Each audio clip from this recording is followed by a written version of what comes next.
Samantala, inaasahang magpapadala na ng formal invitation ng Independent Commission for Infrastructure kay Leyte Representative Ferdinand Martin Romualdez at dating Ako Bicol Party List Representative Elizalde Co sa susunod na linggo.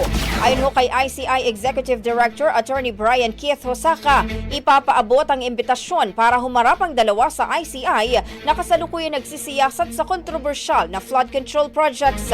Posibleng ipadala ang imbitasyon kay Co sa kanyang opisina o sa email ng kanyang staff lalo't na sa abroad pa umano ito.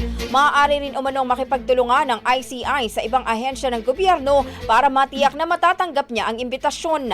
Nilinaw ni Hosaka na walang kapangyarihan ang ICI na magpaaresto, ngunit maaari silang mag-cite in contempt sa mga tangging humarap. Ang bahaging ito ay hatid sa atin ng Standout ES4 Capsule. Simulang tuparin ang pangarap ng iyong anak. And stunting now,